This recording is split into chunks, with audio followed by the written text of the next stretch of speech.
here with Senior Housing Forum, and I am at the EFA conference in Salt Lake City where it's pouring down rain. It seems to be my life. When I go to conferences, I make it rain. And I am talking to Faith Marabella. We have been talking for 2 years about doing this really cool, crazy story because she was involved in a project where they converted an insane asylum into a senior living community. And I think the story is good, but the title value is just what's amazing here. So, Faith, why don't you just start by telling me a little bit about who you are and what you do? I'm Faith Marabella with Wellesley Design Consultants. I run and operate Wellesley Design Consultants. I've been doing a senior living design as an architect and then an interior designer for about 20 years now. And to speak to you about the project specifically, it was called Grand Traverse in Traverse City. And it was this old building that, and my colleague went out, she was really the point person for the project, to give her full credit, Ann Webb Johnson.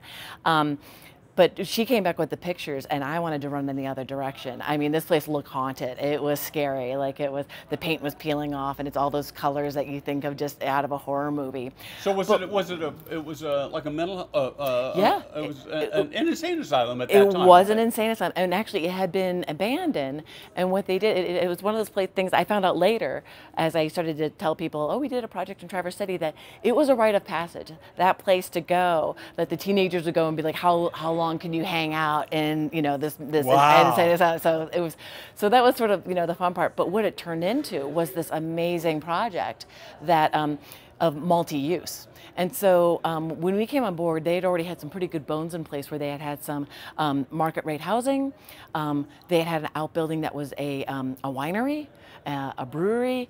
The tunnels underneath that connected some of these buildings became a mercado, and they had farmers markets, and they'd have festivals on these grounds. It was just gorgeous. Like, you'd have belly dancers, and Mario Batali would be there, and they'd have these festivals, you know, baking up paella or whatever. So it was a wonderful thing, because then when we came in and put the senior component in, which was planned, you know, for it, you had all this activity already going on. We didn't have to emulate any of that, which was great. You didn't have to fake it out and have a bank, or, you know, there was lawyers, people had offices there. So it was a self-contained town within itself in this place that very much had a very different start. Well, it's such a cool story, right? Because as we're here at EFA, there are sort of two reoccurring themes that I hear over and over again. So I'd be curious to see if you see something different. But the first theme I hear is more and more of a movement towards small, particularly less common space, but really more towards creating spaces that are more intimate. So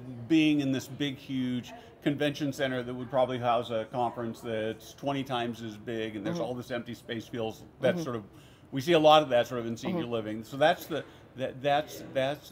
first thing. And then the other thing I hear is sort of this idea of creating broader communities where we're not just self-contained. Right, and I think that latches into one of the things that I'm hearing a lot, was just the human interaction, not only designing for the specific person, but designing with the human component in mind, very much not just saying, here's a waiting room, really thinking about what's going on in that waiting room.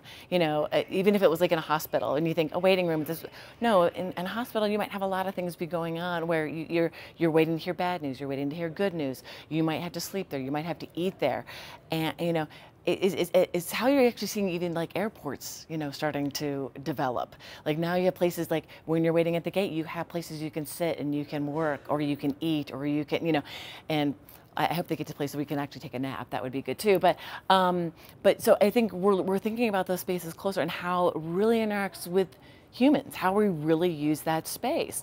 And I think that we've we've institutionalized this idea that when you get older, that there's these things that are prescribed to you, rather than you're using the spaces. You know, how is the family going to use the space with the resident? How is the staff going to use it with the, you know, with the resident? How, you know, you think about those interactions and that each subset of people and how they're using the space. So the smaller part works in that if you can tap into those better things that are you're designing for, you don't need to be grand and have these really big spaces that, you know, or even multi-purpose, if you know you're already doing the right thing in the spaces that you've got. So I normally hate equating senior living with hotels and hospitality. I think it's a terrible model in general. But I will say I've been to a couple of boutique hotels where they have all kinds of different styles of seating areas, and I know that every time I've been to one of those, I've been able to say, yeah, that's the place I want to go hang out. Yeah. And so that part, I mean, you don't want to throw out the baby with the bathwater, right? So if you can learn from those, not to say we want to be like a hotel, but there are lessons to learn there, right? Well, and I always say senior design is a part of it, you know, it's a magic triad of healthcare, hospitality, and residential. And it's a perfect Venn diagram where all those meet. That senior living really lies. We really, you know, people want to be catered to. You need those amenities like you'd be in hospitality. Healthcare, you need the amenities of things that being, you know, sanitary and clean and durable and good for, you know, assistance. And then residents, it's their home. So we always have to be looking to those other spheres, because senior living is this magic mix, and even in the magic mix between those spheres, it's different for whether you're doing independent living, whether you're doing assisted living, whether you're doing skilled nursing facilities, adult daycares.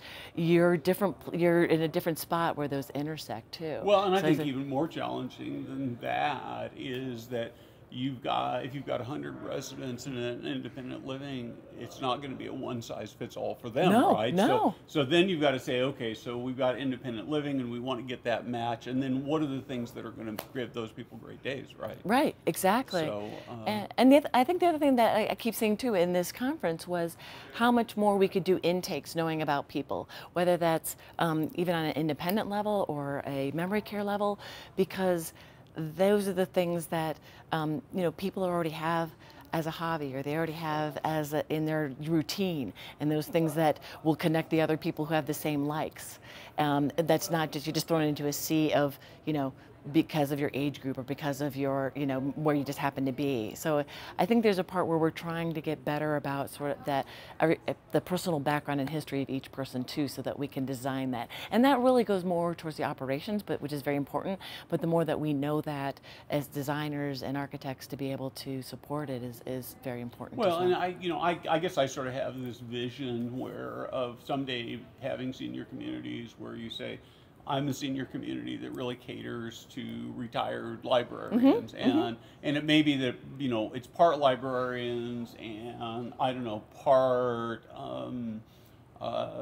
ski patrollers, and so you might have 4 or 5 sort of subspecialty groups within that. But you know, we tend to like to hang out with the people who are like us. Yeah. And of course, it creates all sorts of interesting implications for, you know, fair housing stuff.